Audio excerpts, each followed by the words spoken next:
नमस्कार, अपना उत्तराखंड में आप सभी का स्वागत है। मैं हूं आपके साथ ऋचा सिंह। चलिए खबरों की शुरुआत करते हैं। दिल्ली में उत्तराखंड सदन में नव स्थापित हिमाद्री एम्पोरियम का मुख्यमंत्री रावत ने उद्घाटन किया। इस मौके पर मुख्यमंत्री ने कहा कि एम्पोरियम का उद्देश्य उत्तराखंड के हथकरघा एवं हस्तशिल्प उत्पादों का विकास, विपणन और विक्रय है। इस एम्पोरियम की स्थापना से सदन में आने वाले अतिथि और उत्तराखंड के कई उत्पादों से परिचित हो सकेंगे। साथ ही उन्होंने ये भी कहा कि आत्मनिर्भर भारत के लिए शिल्पकारों और बुनकरों को प्रोत्साहित करना जरूरी है।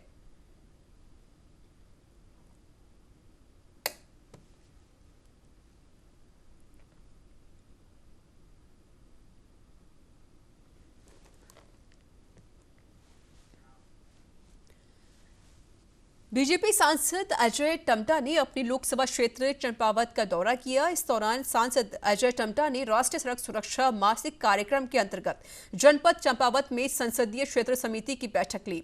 बैठक में सड़क सुरक्षा संबंधी नियमों की जागरूकता को लेकर चलाए जा रहे अभियान की जानकारी ली, तो वहीं अधिकारियों को आवश्यक दिशा निर्देश भी दिए गए। जनपद में गुड सिमेरिटन को प्रोत्साहित करने हेतु पुलिस विभाग, चिकित्सा विभाग को निर्देशित किया गया।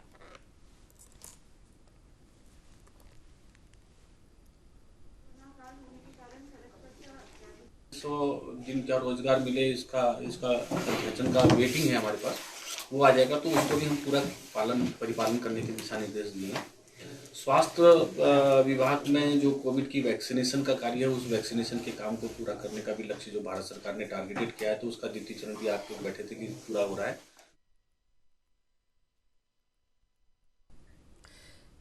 हमारा परिवार सेवा संगठन स्वदेशी के रुड़की इकाई के द्वारा एक कार्यक्रम का आयोजन किया गया, जिसका मुख्य उद्देश्य सनातन संस्कृति की रक्षा, चीनी सामान का बहिष्कार और परिवारों में संस्कारों की व्यवस्था को लेकर था, जिसमें संगठन के राष्ट्रीय अध्यक्ष सुरेंद्र और पूर्व नौसेना कमांडर तृप्ति दुबे सैनिक कल्याण प्रकोष्ठ अध्यक्ष रहे।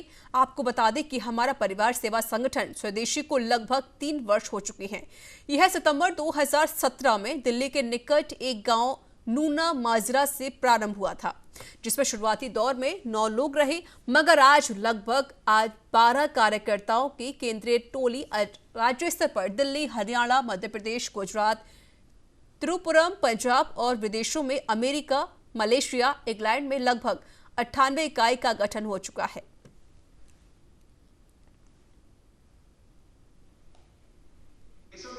परिवार से परिवार को जोड़ना, एक दूसरे के परिवार को जानना। ज़्यादातर क्या होता है कि हम लोग आजकल की इस तरीके की सभ्यता हो गई है कि अगर अड़ोस पड़ोस को भी हम लोग जान नहीं पाते कि हमारे परिवार में रहता कौन है या उसमें क्या है। तो हर परिवार के साथ उनके सुख दुख में जुड़ना, उनकी जो भी उनकी समस्याएं हैं या जो भी बात है, महीने में और हफ्ते में कार्यक्रम बैठक इस चीज़ की रखी जाएगी, ताकि ज़्यादा से ज़्यादा एक दूसरे से लोगों को जोड़ा जाए और हमारा परिवार विचारधारा से हम उसको जोड़ सकें। यूके में 1 इकाई है, यूएस में 2 इकाइयाँ हैं, मलेशिया और इंडोनेशिया में भी हमारी 2 इकाइयाँ काम कर रही हैं। विदेशों में भी जो भारत से गया हुआ हिंदू समाज है, उन्हीं में से जो लाइक माइंडेड लोग हैं, हमारी विचारधारा से संबंध रखने वाले लोग हैं, उनको हम धीरे धीरे करके जोड़ रहे हैं। एक सूत्र में पिरोने का ये हिंदू समाज के संगठन का कार्य है, देशभक्ति की भावनाओं को जगाने का कार्य है, स्वदेशी के विचार को जन जन तक पहुंचाने का कार्य है। सीमांत उधम सिंह नगर खटीमा के नेपाल बॉर्डर पर मुखबिर की सूचना पर स्थानीय पुलिस ने ट्रैकिंग के दौरान एक व्यक्ति को 10 ग्राम स्मैक के साथ गिरफ्तार किया है। पुलिस ने बताया कि नशे के खिलाफ अभियान चलाकर मादक पदार्थ की तस्करी करने वालों के खिलाफ लगातार कार्रवाई जारी है। फिलहाल युवक के खिलाफ एनडीपीएस एक्ट के तहत मामला दर्ज करके जांच शुरू की गई है। वरिष्ठ पुलिस अधीक्षक महोदय जनपद उधम सिंह नगर के दिशा निर्देशानुसार मादक पदार्थों पे रोकथाम हेतु लगातार प्रयास किए जा रहे हैं, जिसके तहत खटीमा क्षेत्र में कल रात्रि में एक व्यक्ति फुरकान अहमद को हम लोगों ने 10 ग्राम अवैध स्मैक के साथ गिरफ्तार किया। केंद्र सरकार की ओर से देश के बेरोजगार युवाओं को रोजगार के अवसर प्रदान करने के लिए प्रधानमंत्री रोजगार सृजन कार्यक्रम की शुरुआत की गई है। इस योजना के तहत देश के बेरोजगार युवाओं को अपना खुद का रोजगार शुरू करने के लिए 10 लाख रुपए से लेकर 25 लाख रुपए तक का लोन मुहैया कराया जाता है। और वहीं पौड़ी के जिलाधिकारी डॉक्टर विजय कुमार जोगदंडे ने कोटद्वार स्थित प्रधानमंत्री गाड़ी घाट में डिजिटल कर्व एंड हैंडीक्राफ्ट लघु उद्यम का निरीक्षण किया। ये लघु उद्योग प्रधानमंत्री रोजगार सृजन कार्यक्रम के तहत शुरू किया जाता है।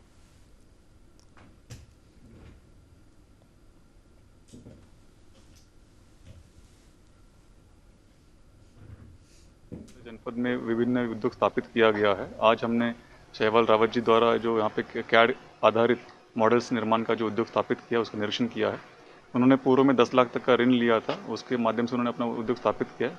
सफलतापूर्वक संचालित कर रहे हैं। लगभग 50 से अधिक व्यक्तियों को उन्होंने इस रोजगार उपलब्ध कराया है। हमने उनसे आग्रह किया कि आप अपने उद्योग का एक्सपांशन भी करिए, उसके लिए भी आपको जो मदद चाहिए होगा हम उसको उपलब्ध कराएंगे। उन्होंने अनुरोध किया है कि इंक्यूबेशन सेंटर एक ट्रेनिंग पर्पज़ के लिए किसी उद्योग के माध्यम से उसको स्थापित किया जा सकता है। बेल या अन्य संस्था से हम बात करेंगे IIT से, और इंडस्ट्री विभाग के माध्यम से प्रस्ताव भेजकर उसके लिए कार्रवाई करेंगे। समस्या जो हमने रखी थी ये हमने IIT रुड़की में भी रखी थी कि क्योंकि टेक्निकल कॉलेज होने के वजह से और एक बहुत बड़ा नाम होने की वजह से गवर्नमेंट ने उनको सजेस्ट किया है कि आप हेल्प करेंगे एंटरप्रेन्योर्स की क्या क्या समस्याएं हैं, तकनीकी समस्याएं।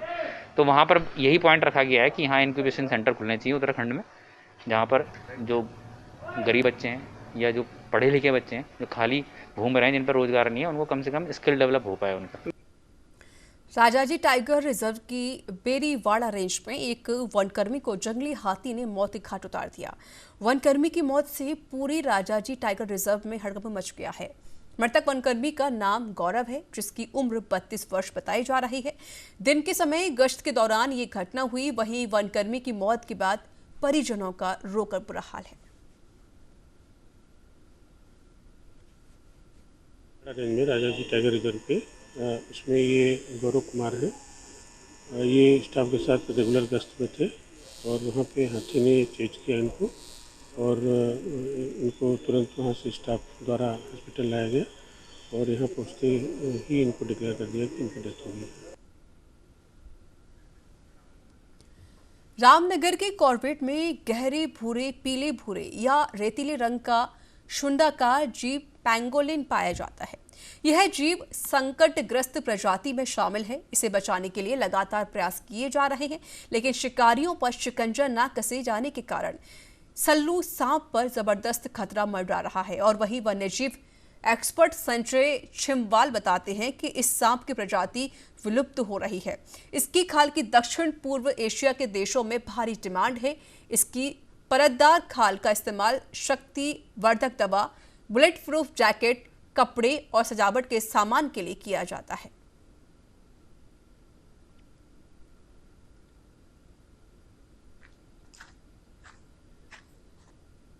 को बचाने के लिए काफी संस्थाएं प्रयासरत हैं और वन विभाग भी इस ओर ध्यान दे रहा है।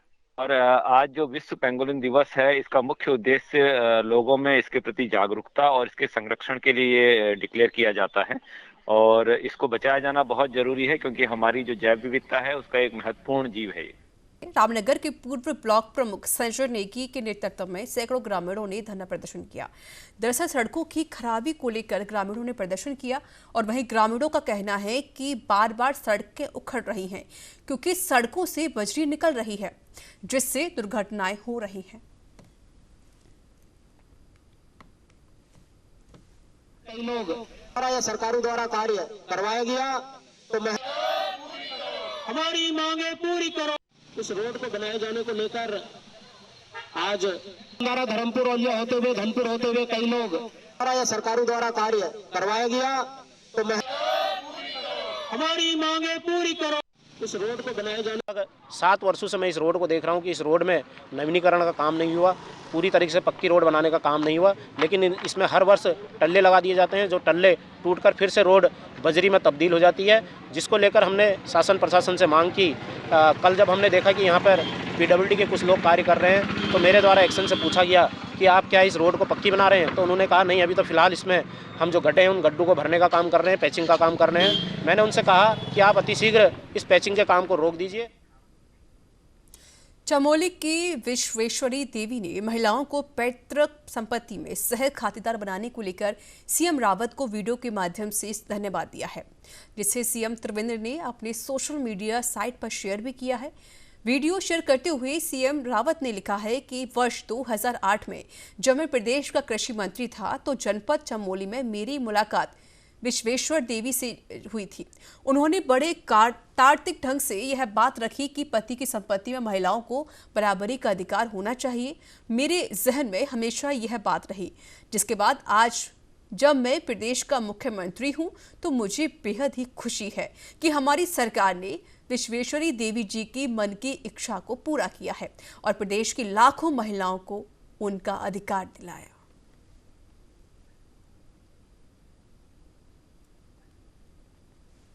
में बराबरी का अधिकार मुख्यमंत्री ने जो दिया है, मैं बहुत खुश हूँ, क्योंकि जब मुख्यमंत्री कृषि मंत्री आए थे 2007-8 में, तो मैंने उनसे रिक्वेस्ट की थी कि हम महिलाओं को, बैंक वाले बोल रहे कि तुम इतना अच्छा काम करते हैं लेकिन ऋण ले जाओ, लेकिन ऋण कैसे ले जाते हैं, हमारे पास तो कोई संपत्ति थी नहीं, तो हमको ऋण नहीं मिलता था। तो मैंने मुख्यमंत्री जी, कृषि मंत्री जी से मैंने रिक्वेस्ट की थी कि हमको भाई भूमि में हमारा बराबरी का वो होना चाहिए संपत्ति का, तो तब हम कुछ कर पाएंगे।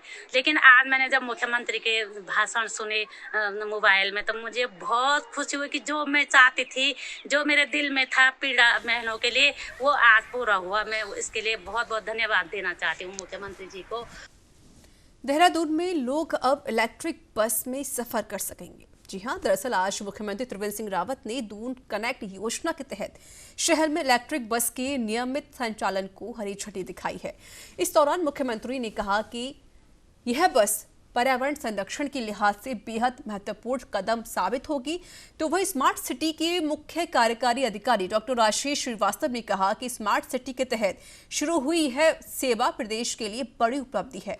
इससे प्रदूषण पर काबू पाया जा सकेगा। आपको बता दें कि आज 3 इलेक्ट्रिक बस को राजपुर रोड और 2 बस को ISBT रूट पर चलाई गई हैं, जो हालांकि फिलहाल बसें अभी शहर के भीतर ही चलेंगी।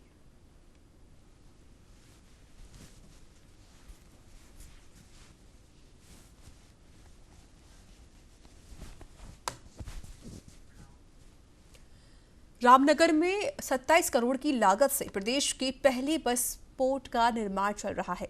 इस बस पोर्ट को आधुनिक तरीके से बनाया जा रहा है, लेकिन बस पोर्ट को बनाने के लिए परिवहन विभाग के पास भूमि कम पड़ गई है।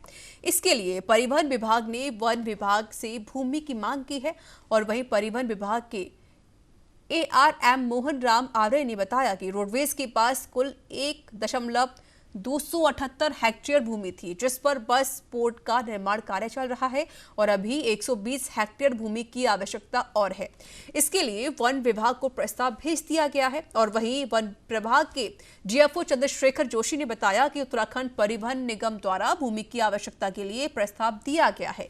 ये भूमि ऑनलाइन ट्रांसफर होनी चाहिए और साथ ही विभाग ने इसका संयुक्त निरीक्षण कर लिया है।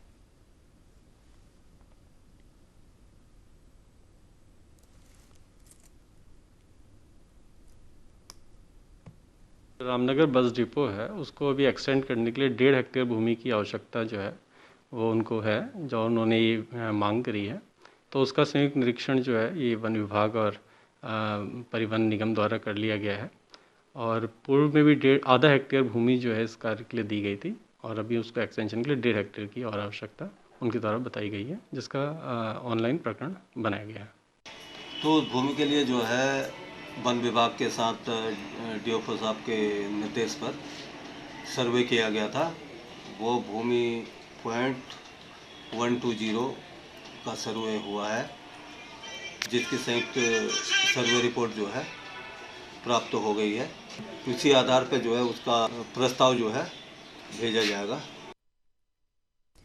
माध्यमिक शिक्षा निदेशक डॉक्टर मुकुल कुमार सती ने बताया कि हाईकोर्ट के दिशा निर्देशों पर मंडल में नियुक्त 13,000 576 शिक्षकों के 60,260 प्रमाण पत्रों की जांच की जाएगी, जिसमें अभी तक 26,997 प्रमाण पत्रों की जांच प्रक्रिया पूरी हो गई है और इनमें 10 शिक्षकों के प्रमाण पत्र सही नहीं पाए गए हैं। जिन शिक्षकों के प्रमाण पत्र सही नहीं पाए गए हैं, विभाग द्वारा उन शिक्षकों से स्पष्टीकरण मांगा जाएगा। बता दें कि स्टूडेंट वेलफेयर सोसाइटी हल्द्वानी ने जनहित याचिका दायर कर कहा कि राज्य के प्राइमरी व उच्च माध्यमिक विद्यालयों में करीब 3,500 अध्यापक जाली दस्तावेजों के आधार पर फर्जी तरीके से नियुक्त किए गए हैं, जिसमें पूर्व में हाईकोर्ट ने सुनवाई करते हुए राज्य सरकार से शिक्षकों की प्रमाण पत्रों की जांच कर रिपोर्ट पेश करने को कहा है।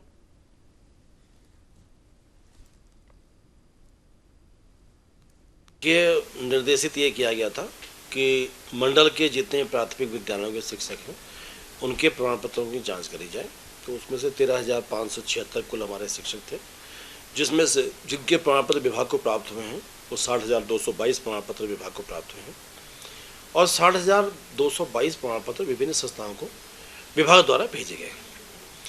उसमें से जो भेजे गए हैं उसमें लगभग 26,997 हमारे पास जांच होके आ भी गए हैं, वो ठीक पाए गए हैं। केवल उसमें से 10 प्रमाण पत्र ऐसे थे जो कि ठीक नहीं पाए गए हैं। जो प्रमाण पत्र ठीक नहीं पाए गए उसमें 3 शिक्षा मित्रों से संबंधित हैं और 7 उसमें से शिक्षकों से संबंधित हैं। तो इनसे अब पूछा जाएगा कि आपकी क्या है स्थिति है, उनका भी स्पष्टीकरण लिया जाएगा। प्रदेश के कुमाऊं मंडल विकास निगम ने 15 पर्यटक आवास गृहों को 3 स्टार श्रेणी बनाने का फैसला लिया है, ताकि कुमाऊं भ्रमण में आने वाले पर्यटकों को बेहतर सुविधाएं मिल सके, जिसके लिए 2 पर्यटक आवास गृहों को पीपीपी मोड में दिए जाएंगे, जिससे प्राप्त होने वाली आय से लोन लेकर अन्य पर्यटक आवास गृहों में 125 कमरे बनाने की योजना है, जिससे निगम को लगभग 4.5 करोड़ की आय में इजाफा होगा और आय से कर्मचारियों के वेतन सहित सेवानिवृत्त हो रहे कर्मचारियों को ग्रेजुएटी सहित अन्य भुगतान किए जाएंगे।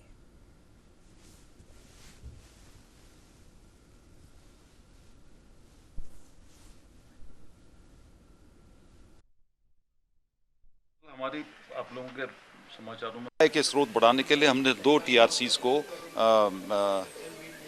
देने का मन बनाया है। 15 TRCs को हम 3 स्टार कैटेगरी पर ले आएंगे और इसके साथ साथ करीब 125 कक्ष भी उनमें बढ़ाएंगे उस स्तर के, जिससे हमारी आय में करीब प्रति वर्ष 4 से 5 करोड़ बढ़ने की आशा है, जिससे हम कर्मचारियों के वेतन को दे सकेंगे, जो रिटायर हो रहे हैं उनकी ग्रेजुएटी को दे सकेंगे।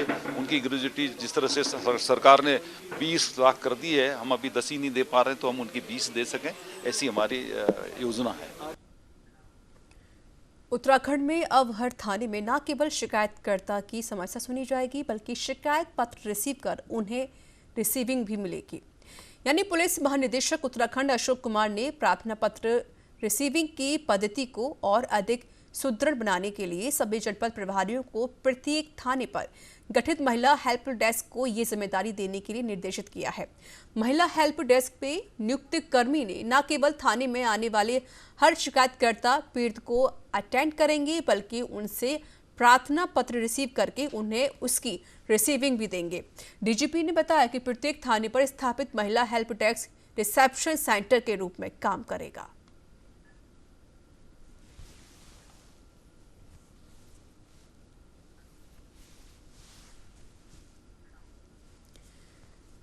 उत्तराखंड में लच्छीवाला टोल प्लाजा पर राजनीतिक दलों के साथ स्थानीय लोग टोल मुक्त की मांग कर रहे हैं और इस पूरे मामले को लेकर पिछले 2 महीनों से लगातार धरने प्रदर्शन कर रहे हैं।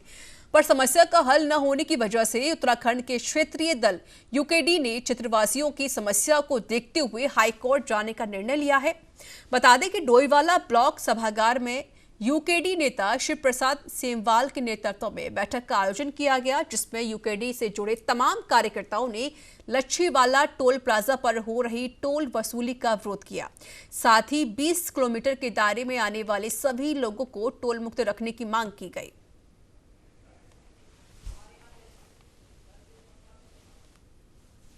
सभी वार्ड मेंबर्स की ये सबसे बड़ी चिंता थी कि ये जो टोल प्लाजा शुरू किया गया है और 20 किलोमीटर के दायरे के लोगों से भी जो है जबरन टोल लिया जा रहा है, इसको लेकर के सभी वार्ड मेंबर्स की बड़ी चिंता थी और इस पे एक आज हम लोग ये बैठक का आयोजन किया था और इसमें सभी ने एक मत से इस बात पर निर्णय लिया है कि उत्तराखंड क्रांति दल इस टोल प्लाजा के खिलाफ हाई कोर्ट की शरण में जाएगा, क्योंकि हमारा ये कहना है कि जहाँ पे ये टोल प्लाजा स्थापित किया गया है ये हाथी कॉरिडोर है, यहाँ पर ये टोल प्लाजा स्थापित किया ही नहीं जा सकता, ये पर्यावरण और एनजीटी के नियमों के अनुसार भी नहीं है।